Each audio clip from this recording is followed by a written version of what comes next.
princesse Murat, historienne de formation. Elle a enseigné longtemps à l'université en France, en particulier à l'université d'Amiens, de Lille, et Arras. Et Arras, donc dans le nord de la France, pour ceux qui maîtrisent un peu moins la géographie. Alors elle est à l'origine spécialiste d'histoire médiévale, d'histoire du Moyen-Âge, mais son histoire familiale a fait qu'elle s'est ensuite intéressée de beaucoup plus près à l'histoire impériale, puisqu'elle vous l'expliquera sûrement par elle-même, mais elle est princesse Murat, et donc elle vous expliquera qui est le prince Murat par rapport à Napoléon. Hein? Elle nous fait l'honneur aujourd'hui de venir à l'occasion des commémorations du bicentenaire de la naissance de Napoléon, pour nous présenter Napoléon avec peut-être l'idée que Napoléon est un grand personnage non seulement pour la France, mais aussi pour l'Europe, et qu'est-ce qu'il peut représenter pour l'Europe. Donc on va avoir une conférence d'une petite heure, et ensuite, ça sera libre cours à toutes vos questions, et je pense qu'elles seront nombreuses. Merci, merci. En tout cas, surtout, gardez bien dans votre tête qu'il faut que vous posiez des questions, beaucoup de questions. Voilà, voilà. Alors, je commence avec ces grands collages qui en fait sont des... Rien, c'est pas des œuvres d'art, c'est plutôt juste une adaptation récente, nouvelle, de l'empereur.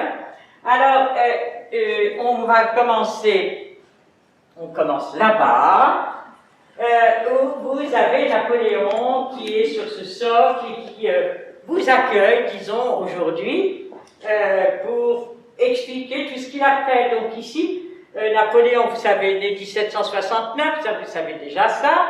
Il est né 1 an après que la Corse soit devenue française. S'il était né 1 an avant, il aurait été italien.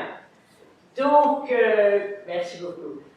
Donc voilà notre Napoléon qui, jeune homme, était parmi une grande famille, une famille, vous voyez ici sa maison natale. Alors attendez, elle arrive tout de suite, sa maison. Voilà. Donc c'est à Ajaccio, donc c'est une maison, vous voyez que c'est pas une maison de gens pauvres. Hein, c'était une famille déjà de notables, importante. Et Charles Bonaparte s'est rallié tout de suite, le père de Napoléon, s'est rallié tout de suite à la France, ce qui n'était pas évident parce qu'ils étaient italiens, ils parlaient corse, lui surtout, il était né italien. Et donc quand la transaction s'est faite par le roi Louis XV, tous les Corses ne sont pas devenus français, certains ont fui la Corse pour rester italiens. Donc là, c'était le choix de cette famille de rester français, de devenir français. Ce Charles est parti en France, laissant là sa femme avec les 8 enfants. Donc c'était pas la vie facile, c'était pas les communications comme maintenant. Et ensuite à Marseille, il a fait venir ses enfants, sa femme et ses enfants. Mais ils avaient une vie excessivement difficile. Des problèmes financiers, surtout que Charles n'était pas un saint, jouait, buvait, enfin bon. Résultat, la pauvre famille était dans des difficultés absolument terribles. Et tant et si bien que, vu le nombre de garçons, il y avait 5 garçons, ce Charles Bonaparte s'est dit comment faire pour qu'ils aient une éducation correcte et gratuite.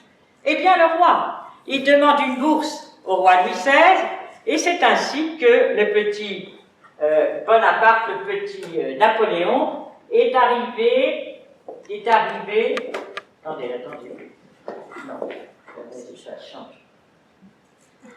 Donc, vous voyez, ça c'est donc sa maison natale, une grande maison à l'intérieur du bourg. Vous voyez, c'est de l'autre côté, une très grande maison, vraiment très belle maison.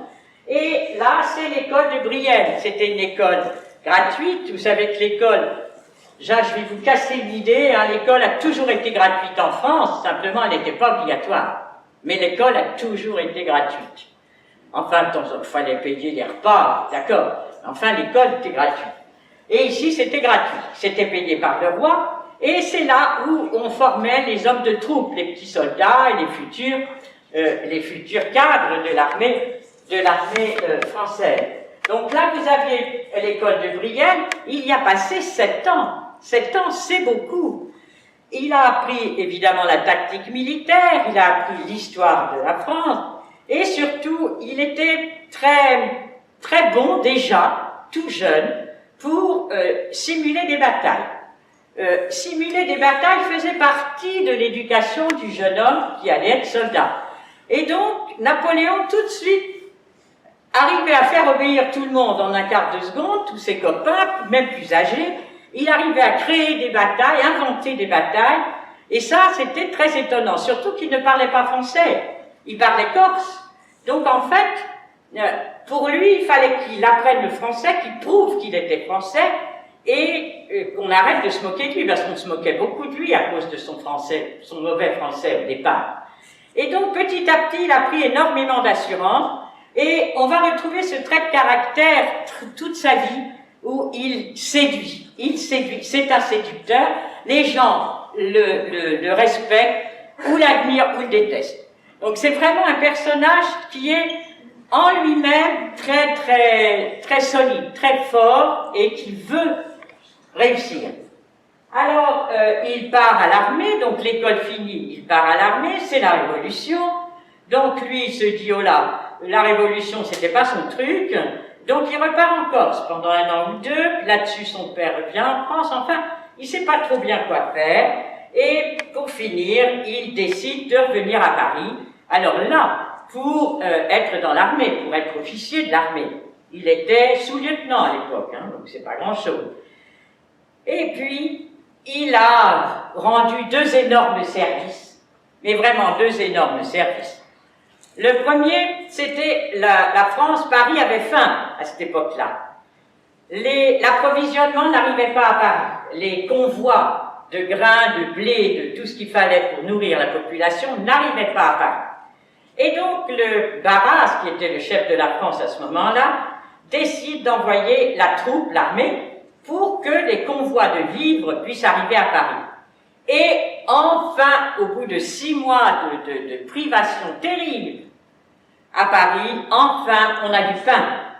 Et donc ça, c'est un premier acte qui montre que ce petit Bonaparte, petit parce qu'il est petit de taille, hein, 1m63, donc très petit, et il est vraiment remarquable dans l'organisation de ce qu'on lui demande. Deuxième grand acte, alors ça c'est le premier, 1795, deuxième grand acte, c'est la révolte des royalistes. C'est lui qui organise le massacre des royalistes devant le porche de l'église Saint-Roch à Paris. Il est aux Tuileries, puisque le gouvernement c'est aux Tuileries, ce grand bâtiment devant le Louvre, et c'est là qu'il ordonne, qu'il organise le massacre des royalistes. Donc pour le gouvernement républicain, Napoléon est un génie. Non seulement il a approvisionné Paris, mais en plus, il a maté la révolte royaliste. Donc voilà, avec Murat, là on va retrouver aussi Murat, parce que c'est lui qui a aidé Napoléon pour le massacre de ces royalistes. 350 royalistes assassinés sur les marches de l'église Saint-Roch, 27 octobre 1795. Donc voilà, 2 grands faits qui montrent que Bonaparte est quelqu'un sur lequel on peut s'appuyer. Et là, voilà, qui grimpe dans l'estime des politiques. Et vous le voyez ici, premier consul, donc très vite, il décide de faire un coup d'État, c'est-à-dire de prendre le pouvoir de manière illégale. Hein, il faut bien vous dire que le 18 Brumaire est un acte tout à fait illégal, mais qui a marché. Alors, vous voyez ici ce qui se passe. Vous avez une chambre, disons comme la chambre des députés actuelle en Géorgie, d'accord? Une chambre des députés. Bon, cette chambre commence à être furieux. Ils sont tous mais furieux contre ce Bonaparte. C'est la bagarre, je veux dire, ils se sont cognés, ils se sont battus. Et ici, vous avez notre premier consul qui a beaucoup de mal à gagner la bataille du pouvoir. Alors, vous avez derrière, dehors, alors, attendez, j'ai pas de lunettes, c'est pour ça, voilà. Vous voyez ici, qu'est-ce qui se passe? Dehors, vous aviez l'armée avec Murat, qui l'eût cru, toujours ce Murat qui est toujours à côté de Bonaparte, et Murat arrive, en disant aux députés « vous êtes dissous ». C'est une phrase très célèbre et qui, quand on y pense, est ridicule parce que dissous, on dissout un objet, on dissout quelque chose, mais on ne dissout pas un homme.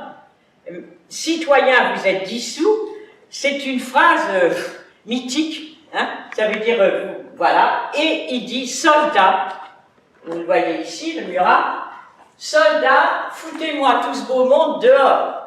Et donc, regardez-les, et donc ils ont tellement peur d'être assassinés par la troupe fidèle à Napoléon, qu'ils finissent par sauter par les fenêtres.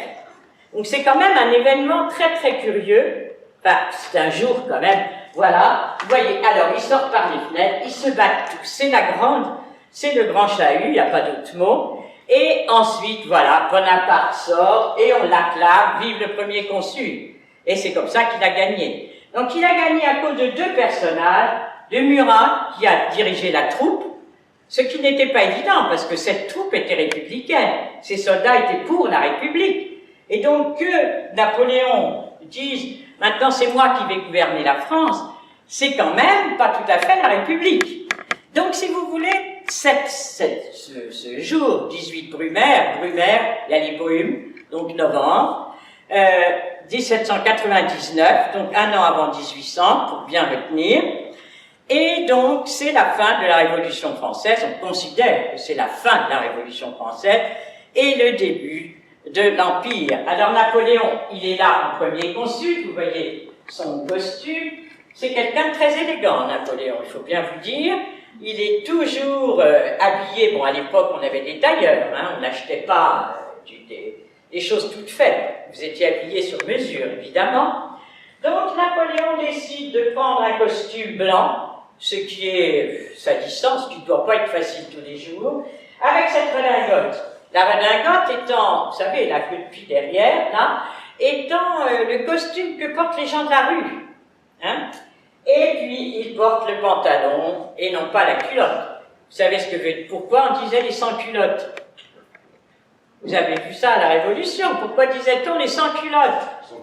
C'est pas parce qu'ils étaient tout nus en dessous de la taille, hein. C'est parce qu'ils ne portaient plus la culotte à la française. La culotte à la française était le costume qu'on portait sous l'Ancien Régime, c'est-à-dire jusqu'aux genoux, hein. Vous aviez des bas ou des grosses chaussettes, ils appelaient ça des bas, et ensuite vous aviez une culotte bouffante en haut. Mais pendant la Révolution, les révolutionnaires, pour montrer qu'ils ne voulaient plus s'habiller comme sous l'Ancien Régime, alors ils ont porté le pantalon. Et le pantalon était le costume des gens du théâtre. Vous voyez, c'était pas un costume qu'on portait toujours.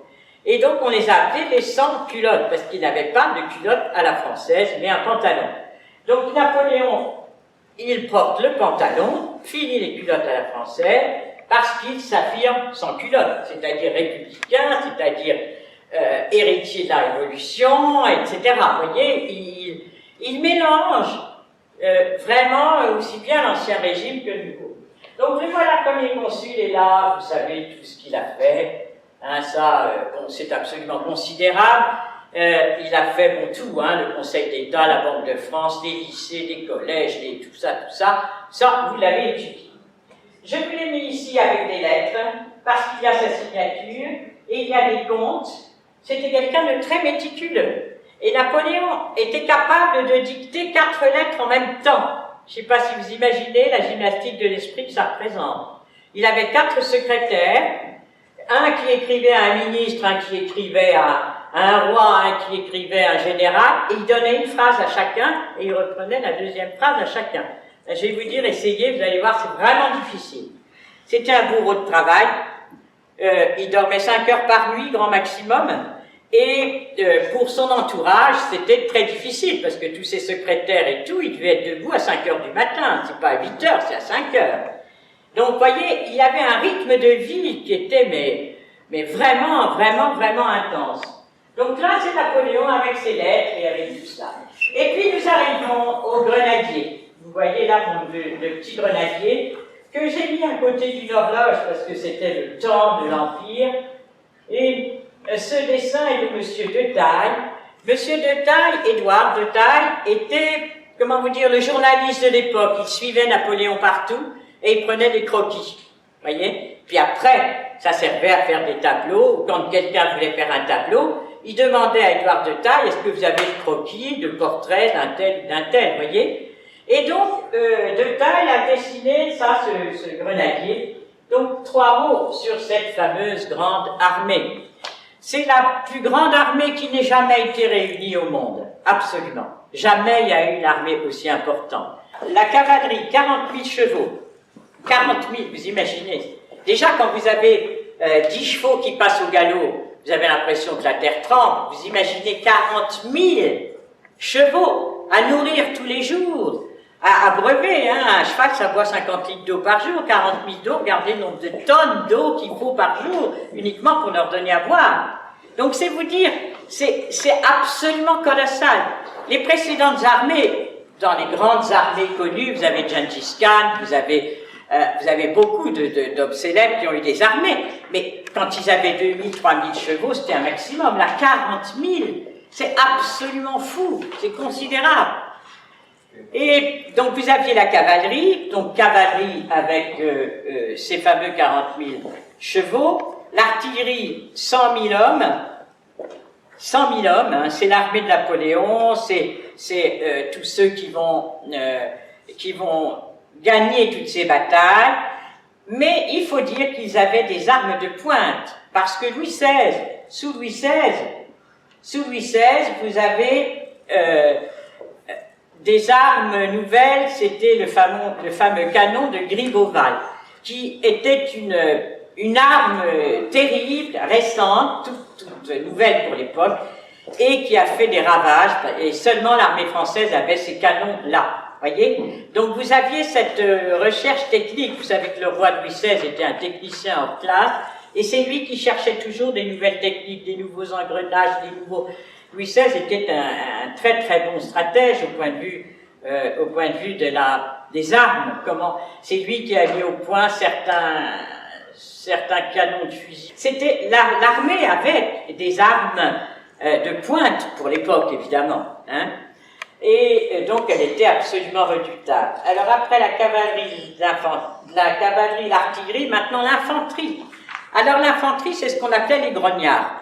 C'est l'empereur qui quand il y avait au début d'une bataille, qui disait toujours « Grognards, je compte sur vous ». Ça veut dire « c'est vous qui allez gagner la bataille ». Alors là, ils ont été des nombres absolument... Ils faisaient de 20 à 30 km par jour, et ils portaient 25 kilos sur le dos. Hein? Donc, même pour revenir de Moscou, quand ils sont allés à Moscou et revenus, ça fait 5000 km quand même. Hein? Ils sont allés à pied, revenus à pied. Et donc, même la campagne de Russie, ils faisaient entre 20 et 25 km par jour. C'est quand même, voilà, en portant, alors le havre-sac, là encore, hein, vous avez le fusil ici, la baïonnette. Vous savez, la baïonnette, c'est la ferraille qu'on rajoute au bout du canon pour achever les blessés. C'est assez horrible. Enfin bon, et voilà donc tout le costume de ce qu'on appelait les grognards. Et ceux qui étaient proches de l'empereur portaient, mais seulement pour les défilés, le fameux grand chapeau à plumes, vous savez, qui est typique de l'époque de Napoléon. Donc une armée tout à fait au point, une armée qui a des effectifs absolument considérables. En 1800, ils étaient 190 000 hommes. En 1809, 300 000, 200 000 Français et 100 000 des nations alliées, c'est-à-dire des pays que Napoléon avait conquis. Quand il avait conquis un pays, hop, service militaire obligatoire. Donc tous les hommes de plus de 18 ans devaient partir au service militaire, même s'ils n'étaient pas vraiment français. La France occupait, mais c'était comme cela. Ainsi, il avait une armée absolument considérable. Et 500 000 hommes. Alors, 1800, 190 000, 1900, 300 000, 1812, 500 000 hommes. Je vous dis, c'est l'armée la plus importante qui n'ait jamais été réunie. Alors ensuite, vous avez, donc ici, c'est sa femme, Joséphine Taché de la Pagerie, qui était née en Martinique, et qui était très proche de Barras, qui était un des grands chefs qui gouvernait la France, quoi. C'était un des 5 directeurs. Un des 5 directeurs, voilà. Et donc, elle était très proche du pouvoir, quelque part. Et donc, elle a beaucoup aidé Napoléon, enfin, beaucoup, oui. En tout cas, ils ont été excessivement amoureux, il avait une passion pour cette femme qui avait 15 ans de plus que lui, mais, je sais pas, c'était vraiment extraordinaire, et il lui envoyait énormément de lettres, où il déclare son amour, enfin des très belles pages de littérature française.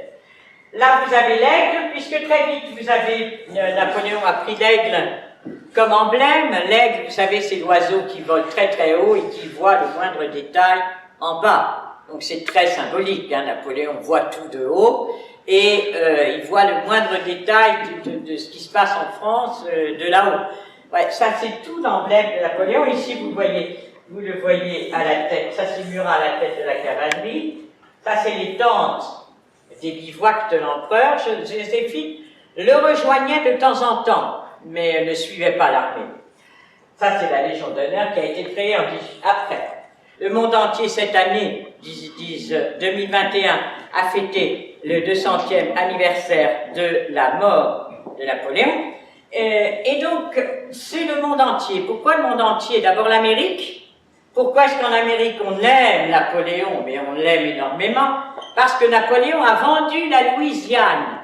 Vous voyez la Louisiane, un des États des États-Unis, oui. C'est toute la vallée du Mississippi, c'est-à-dire, c'est toute la frontière. Si vous voulez, d'un seul coup, les États-Unis d'Amérique s'agrandissaient vers l'ouest de façon extraordinaire, parce que toute la vallée du Mississippi, ça veut dire du Canada, c'est vraiment toute la hauteur, vous voyez, du Canada jusqu'à la mer, jusqu'à la Floride. Donc c'est très très très important. Et d'autre part, les États-Unis d'Amérique ont adopté le code civil, le code dit Napoléon. Donc c'est vous dire que pour les États-Unis, grâce à Napoléon, ils se sont agrandis très vite et sans guerre, en payant 1 million d'écus d'or, c'est pas mal. Là, pour le tambour, la Légion d'honneur, enfin, je voulais vous parler de justement cette gloire. Hein. Ici, c'est un Italien, Canova, qui a sculpté ces bustes. Et pour l'Europe, ce que voulait Napoléon, c'était annexer tous ces pays. Alors, il en faisait des départements qui étaient l'Allemagne, la Belgique, la Hollande, tous les pays conquis, l'Espagne. Alors après, il a créé des royaumes en mettant ses beaux-frères, belles-sœurs, comme rois et reines de ces pays. Mais disons, c'était des marionnettes. Ils devaient obéir à Napoléon de toute façon. Hein. Donc c'était vraiment cette volonté d'imposer les grandes lois françaises, donc liberté, égalité, fraternité, le code civil, si vous voulez, tous ces pays qui étaient encore à l'état féodal, c'est-à-dire vraiment le système de l'ancien régime français, passent tout d'un coup à quelque chose de complètement nouveau. Et ça, c'est la grande reconnaissance que tous ces pays ont encore maintenant pour Napoléon, qui leur a fait faire un bond en avant de façon tout à fait importante et surtout bien. Alors ensuite, on va passer de l'autre côté. Donc Napoléon, vous voyez, il conquiert, il vend la Louisiane, il conquiert toute l'Europe, et il se dit, après tout, moi je suis aussi bien qu'un autre, et c'est le sacre. Alors, 1804, 2 décembre, c'est presque... J'avais souhaité vous donner cette conférence le 2 décembre, mais bon, ça n'a pas été possible, c'était pas le bon jour. Mais bon, voilà. Ici, vous avez le trône de Napoléon et de Marie-Louise pour le sacre, le costume. Alors, il faut faire comme le roi, comme les rois, ou comme les empereurs, mais il faut faire aussi différent. À la suite, on ne peut pas l'avoir plus grand. Il faut faire différent. Et il faut faire complètement différent. tout en gardant plus ou moins la tradition du sacre. Alors, c'était à Notre-Dame de Paris. Or, vous savez que les rois de France étaient sacrés à Reims, et pas à Notre-Dame de Paris. Donc déjà là, il casse avec les rois de France. Il ne veut pas faire pareil. Ensuite, les rois de France étaient habillés en bleu. Lui, il s'habille en rouge. Voyez? Donc, énormément de choses comme ça montrent qu'il veut rester dans une... C'est pas grave, la suivante.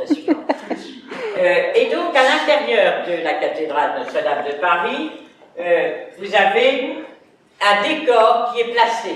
Et un décor dans lequel il va mettre... peut-être celle d'après encore, non? Zut. Voilà. Ah, voilà, ça c'est déjà que... Et alors, une autre transformation, ça n'est pas l'archevêque de Paris qui met la couronne, c'est lui. Napoléon se dit, moi, je veux personne me mettre, c'est moi qui me mets ma propre couronne sur la tête. Donc vous voyez, c'est... Et non seulement ça, il la met sur sa tête, après il prend celle de Joséphine et il la met sur la tête de Joséphine. Alors, évidemment, je vous disais qu'il y avait un décor, regardez bien, enfin c'est sous-entendu. Il y a des décorateurs, c'est vraiment le mot, des décorateurs, Percier et Fontaine, qui ont installé des estrades, des escaliers, vous voyez, tout ça pour mettre tout le monde, parce qu'il fallait que tout le monde puisse voir. Alors regardez ici, vous avez un balcon qui a été créé dans les deux côtés du transept de Notre-Dame de Paris. Vous avez eu des balcons qui ont été faits avec des gradins pour que tout le monde voit. Parce que si on est tous au sol, évidemment, on est à, vous savez, Notre-Dame de Paris, ça fait 65 mètres, alors 65 mètres de long, vous voyez rien. Et donc, il fallait mettre les gens sur des gradins. Alors, ils ont bien mis des gradins partout. Et alors, vous avez une personne là, très très fameuse, célèbre, c'est la mère de Napoléon. Or, c'est faux. Napoléon, la mère de Napoléon n'a jamais voulu assister au sacre. Elle trouvait que c'était une usurpation et que son fils n'avait absolument pas à se faire sacrer. Et donc, mais Napoléon furieux, quand il a demandé ce tableau à Jean-Louis David, quand il a demandé ce tableau, il a demandé qu'on représente sa mère. Vous voyez? Donc ça, c'est sa mère. Alors après, ici, vous avez Joséphine, vous avez Napoléon, qui porte la couronne, qui va se poser et qui va poser sur la tête de sa femme. Et ici, vous avez les autres. Alors là, c'est sœur Caroline, la sœur de Napoléon. Et ici, vous avez Murat, qui tient le coussin sur lequel il y avait posé la couronne. Donc Murat, qui est son beau-frère. Et puis derrière, voilà, les sœurs. Ça, ce sont les sœurs de l'empereur.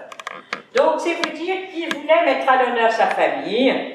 Il voulait surtout, par ce sacre, montrer à l'Europe entière que maintenant, il était aussi important qu'un empereur d'Autriche ou qu'un roi d'Espagne, parce qu'il était sacré. Vous savez, sacré, c'est recevoir le sacre, tout ça.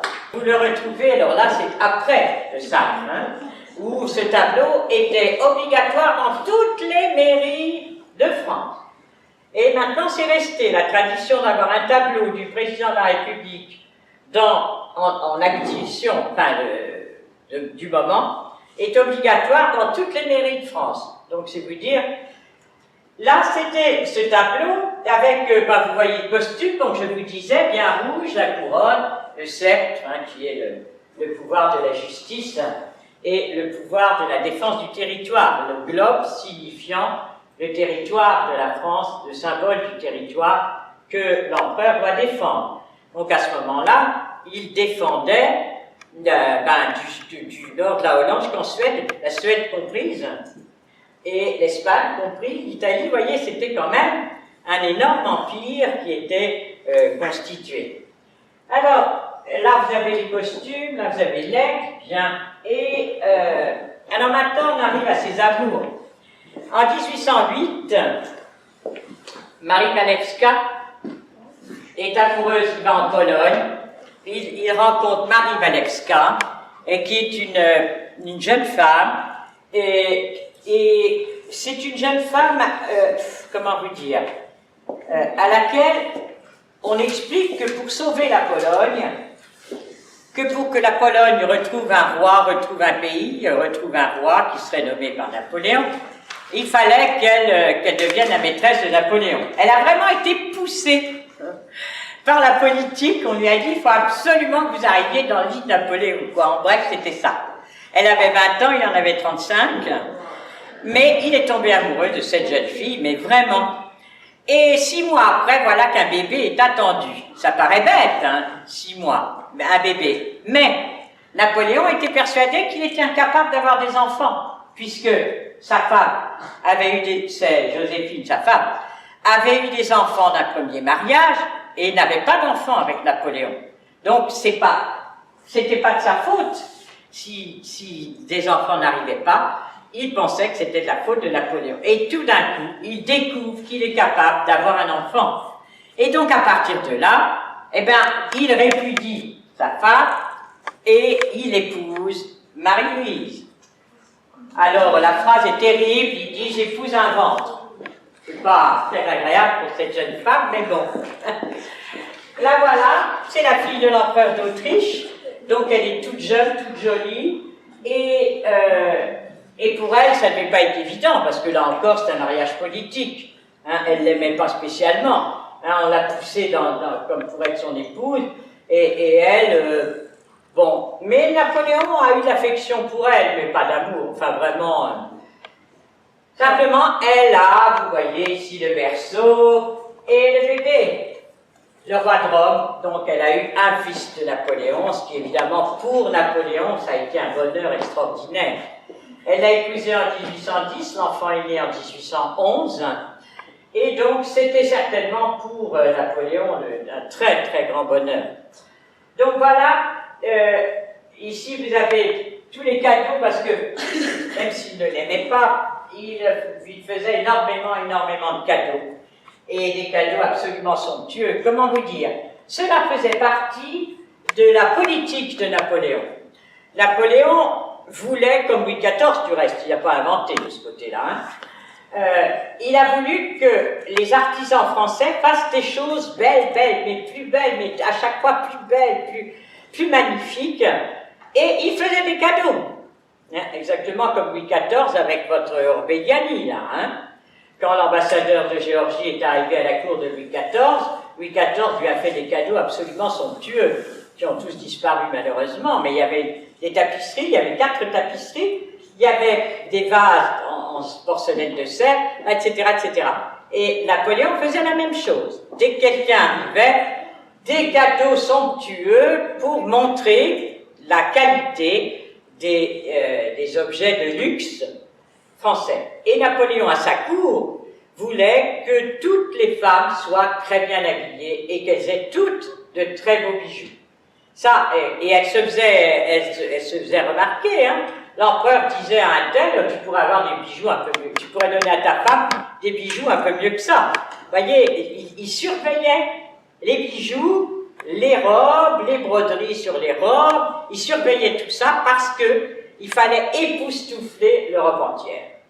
Et donc, c'était leur propagande, c'était leur manière de montrer que l'Empire était. Alors là, vous avez, déjà là, vous avez ces meubles. Vous voyez ces meubles avec un style bien précis. Alors, beaucoup de dorés, beaucoup, voilà.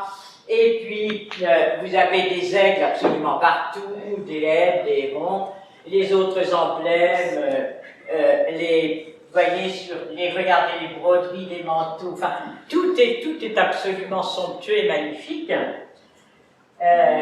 Et donc, bon, je vous dis, par la fin, c'est trop triste, hein, le pauvre Napoléon, il finit prisonnier des Anglais, il meurt en 1821. Donc, vous voyez, c'est vraiment un personnage qui a régné, pour finir, pas beaucoup d'années, mais qui a transformé la France de manière tout à fait extraordinaire, et nous vivons toujours sur ces institutions, sur ce qu'il avait créé. La preuve, vous êtes au lycée, non?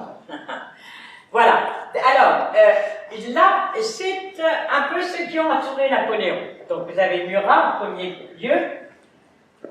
Murat, qui en 1800 a épousé Caroline, la sœur de Bonaparte. Donc, vous avez Murat ici, roi de Naples. Il a été roi de Naples en 1808 jusqu'en 1815.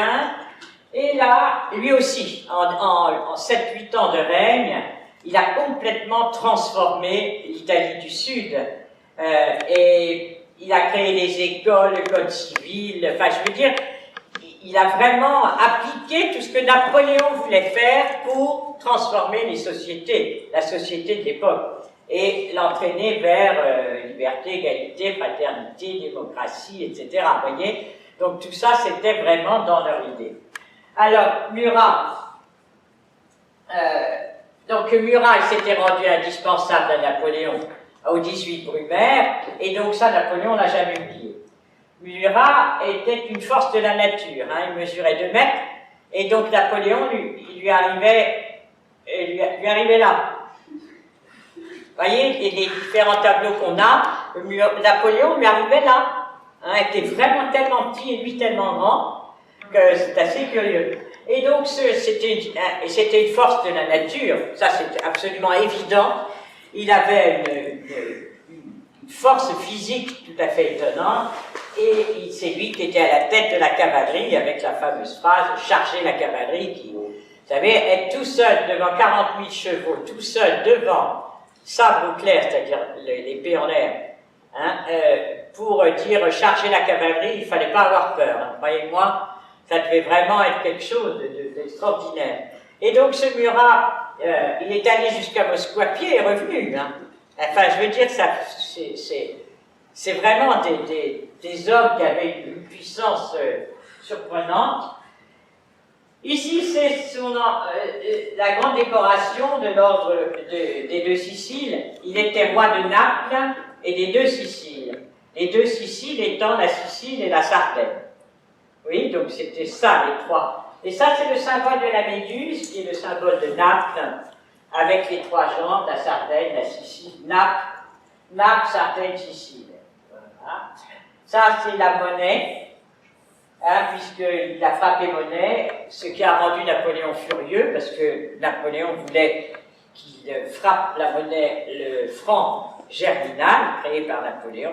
Et Murat a dit non, non, moi je suis roi, je fais ma monnaie.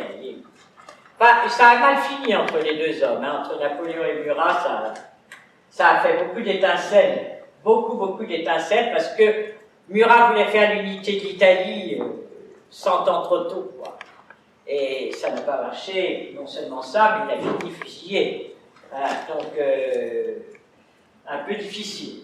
Ici, vous le voyez là, alors, il est très facile à reconnaître dans tous les tableaux, parce qu'il était roux, il avait des cheveux frisés jusqu'aux épaules. Donc, sur n'importe quel tableau, de n'importe quelle bataille, vous reconnaissez Murat. D'abord, il est beaucoup plus grand, et puis ensuite, il a ses cheveux roux, il a ses cheveux longs, roux, très frisés, et donc, là, je ne sais pas pourquoi il est noir, mais là, on voit les cheveux, puis les roux plaquettes, vous savez, les voilà, ici, là. Voilà. Alors, ça, c'est Caroline, sa femme, qui, elle aussi, était excessivement élégante. Et c'est elle qui a acheté l'Élysée. Murat était gouverneur de Paris, et c'est lui qui a acheté l'Élysée. L'Élysée était à l'abandon, était un château, enfin un hôtel particulier, comme on dit pour la ville, et abandonné, et c'est Caroline qui l'a acheté, et Napoléon qui l'a meublé, entre autres. Et ils ont habité l'Élysée pendant à peu près 4 ans, quand Murat était gouverneur de Paris, avant d'être roi de Naples. Ils ont quitté l'Élysée pour aller dans le palais royal de Naples. Donc voilà, ici c'est sa signature, ça c'est les différents livres, vous voyez qu'elle faisait tamponner. Alors là, il y a un personnage aussi qui est, enfin là encore, une femme de la cour, vous la reconnaissez, avec toujours ses costumes, ses dentelles, cet or là sous la poitrine, cet or autour des poignets, enfin c'est très raffiné. Et c'est la femme du maréchal Lefebvre, qui s'appelait Catherine Burpert. Elle était née en Alsace, c'est pour ça qu'elle a un nom qui fait un peu allemand. Elle était alsacienne. Et là, vous avez le palais des Tuileries, avant qu'il ne soit brûlé, puisqu'il a brûlé en 1848 lors de la Révolution de 1848. Donc voilà ici celle que l'on a appelée Madame Sans-Gêne. Madame Sans-Gêne parce que elle continuait à parler avec le langage des lavandières, parce qu'elle était lavandière. Lavandière, c'est ceux qui lavaient le linge des soldats et qui suivaient l'armée. Parce que vous aviez les soldats, vous aviez les chevaux, oui, bon. Mais vous aviez aussi toutes les femmes qui suivaient l'armée pour l'entretien des costumes, quand il fallait que tous les costumes soient impeccables, blancs plus blancs, pour les revues devant l'empereur. Vous voyez ce que je veux dire? Il y avait beaucoup de femmes qui suivaient l'armée, et pour les cantinières, pour faire les cantines, c'est de là que vient votre mot cantine. Hein, la cantine vient du repas des soldats. Au départ, la cantine, c'était le repas des soldats. Et maintenant, c'est le repas des lycéens. Mais bon, je ne sais pas quel genre de soldat vous êtes, mais bon, on verra. Là, vous avez la vaisselle, vous voyez, donc c'était toujours des choses très raffinées. Ici, vous avez un coffret, dans les coffrets de voyage. Comme ils voyageaient beaucoup, il fallait des coffrets dans lesquels on mettait la cuillère, la fourchette, le verre, et comme ça, ils voyageaient avec leur nécessaire de toilette, de repas, enfin, voilà. Et là, c'est le maréchal Bertrand. Alors, le maréchal Bertrand a accompagné l'empereur à Sainte-Hélène. C'est lui qui a recueilli les derniers soupirs de Napoléon. C'est lui qui a pris beaucoup de notes, qui a écrit énormément de notes sur ce que Napoléon lui avait dit, lui racontait. Enfin, voilà. Vous avez ici son bâton de maréchal, puisque quand il y avait des défilés, un maréchal de France, Napoléon a créé 24 maréchaux de France. Comment vous dire? Le maréchal de France sous l'Ancien Régime, c'était celui qui dirigeait les armées, voilà. Mais il y avait 2, 3 maréchaux de France sous chaque roi, jamais plus. Napoléon reprend la tradition des maréchaux de France, mais en nommant beaucoup. La première fois, en 1804, il en a nommé 24, et ensuite, il en a nommé encore une dizaine. Donc, c'est vous dire que c'était une résurgence de l'Ancien Régime sous une nouvelle forme. Alors, toujours le bâton de maréchal. Ici, vous avez l'assiette en porcelaine de Sèvres. Ça, c'est Napoléon qui avait commandé ce service pour le palais des Tuileries, et sur lequel il y avait tous ces camps représenter ces camps de campagne. C'est-à-dire pratiquement toutes les batailles. Mais vous voyez, ça c'est la veille. Hein? C'est pas la bataille, parce qu'il y a eu aussi des services avec les batailles. Mais là, c'est avant la bataille. Vous avez les camps qui s'installent, hein, puisqu'ils dormaient sous la tente, et c'était des tentes assez importantes, et Napoléon avait un petit lit en fer tout bête qui se pliait, qui est resté au musée des Invalides. Et vraiment, c'est pas luxueux du tout, parce que Napoléon, quand il était en guerre, il s'habillait toujours en redingote. Donc il n'avait pas des costumes somptueux, il s'habillait comme tout le monde, non, comme n'importe qui de la rue. Vous voyez ce que je veux dire? Il ne mettait pas d'uniforme. Il s'habillait comme quelqu'un de la rue quand il était dans la guerre. Alors évidemment, après, quand il y avait des entrevues avec les rois, avec tout ça, auxquelles il expliquait « je prends votre pays, allez-vous-en », là, il s'habillait bien. Vous voyez? Voilà. Ici, je termine sur le chapeau. Vous voyez le chapeau de l'empereur. Il n'y a que lui qui avait le droit de porter ce chapeau. Comme ça, il était sûr qu'on le reconnaissait entre mille. Et vous avez le prix. 134 francs germinal. Donc vous avez ce chapeau fabriqué à Paris, vous avez le nom du fabricant, et donc c'est amusant. Et là, l'empereur, avec ses œuvres d'art, il était quand même beaucoup plus chargé que sous les rois de France. C'est plus doré, c'est plus... Il faut en mettre plein la vue, quoi. Hein? En fait, c'est ça. Il faut époustoufler, il faut que ce soit rutilant d'or et de dorure. Voilà. C'est fini. Alors maintenant, j'attends vos questions. pas, c'est en une heure. Est-ce que vous êtes ennuyés? Ah, ils sont gentils quand même. Là, ils sont gentils. Vous nous avez parlé d'une maison, de sa maison à Ajaccio. Au début. Ajaccio? Oui. Est-ce qu'on peut la visiter, cette maison? Oui. Alors, dans les successions, après Napoléon, vous savez, quand Napoléon est tombé, tous les biens de la famille Bonaparte ont été confisqués par la République. Enfin, par le roi Louis XVIII. Tous les biens ont été... Donc, la maison d'Ajaccio a été confisquée. Et ensuite, quand Napoléon III, donc le neveu de Napoléon Ier, est devenu empereur, il a restitué tout ça à la famille. Et la maison d'Ajaccio est revenue dans la famille. Et elle a été donnée à l'État français en 1923. Et devenue musée en 1927. Pourquoi est-ce que cette révolution populaire est terminée? Pourquoi est-ce que le peuple français a si facilement accepté notre empereur, notre pouvoir absolu? Ça ne s'explique pas. Je veux dire, c'est les gens, qu'est-ce que vous voulez, la population a suivi, et elle a suivi l'empereur très très vite. Ceux qui ont résisté à l'empereur, c'était une très petite minorité. Ils ont vraiment, en masse, ils l'ont accepté. Après la Révolution, c'est sûr que ça fait sourire. Alors, ce qui se passait tout de même, c'est qu'on a cette période révolutionnaire, on l'a vu ensemble, hein, et tout de même une période sanglante, et Napoléon, quelque part, au départ, on l'a dit, rétablit la paix, et rétablit une forme de pacification de l'ensemble du pays, et ça a été extrêmement favorable à l'installation de son pouvoir. Et ensuite, le pouvoir se durcit, mais il est déjà installé, donc c'est beaucoup plus difficile de le déloger une fois que l'empereur est déjà là. Même après, quand il est revenu, après son premier exil, les troupes envoyées pour l'arrêter, l'ont rejoint. Et le peuple aussi, même s'il avait la paix, ils ont préféré Napoléon mieux que l'ancien roi. La République. Ils ont préféré de nouveau Napoléon. Mais, comment vous dire, quand vous regardez ses discours, il avait quand même une manière, une éloquence, vous voyez, une manière de parler qui fait que les gens étaient sous le charme. Étaient sous le charme, il n'y a pas d'autre explication.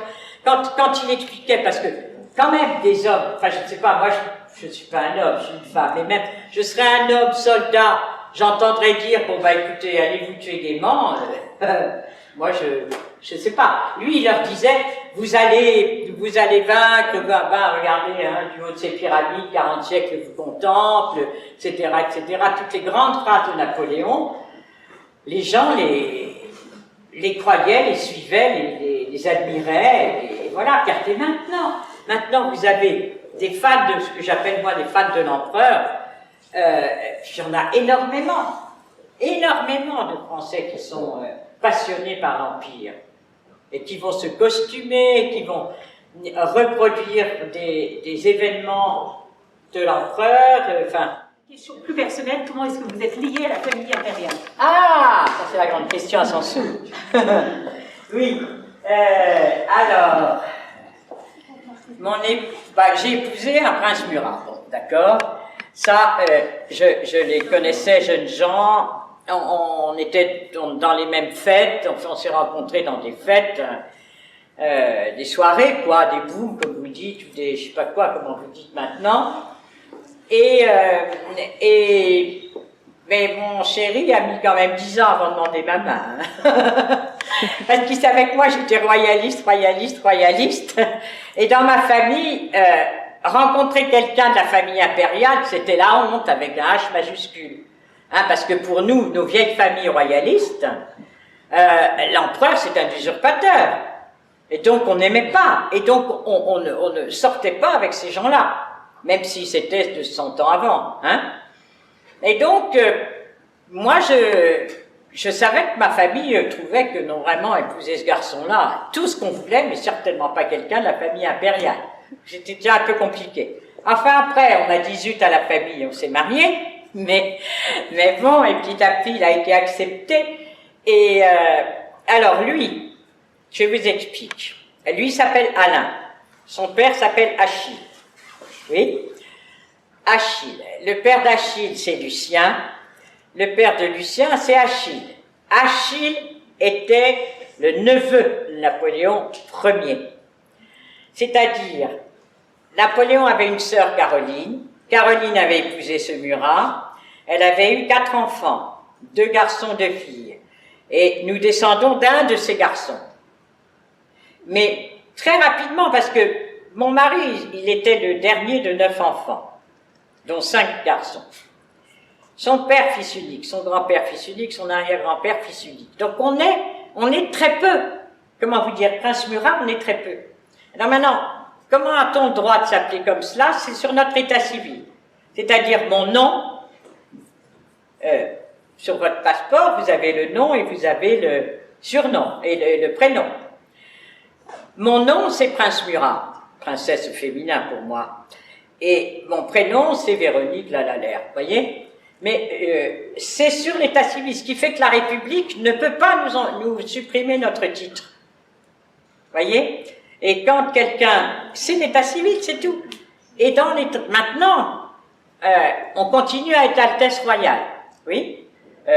Ma vraie truc, c'est S.A. Son Altesse Royale. R, parce qu'on descend des rois de Naples. D'accord? Donc S.A.R, Son Altesse Royale, la princesse Alain Murat, c'est moi. Voilà.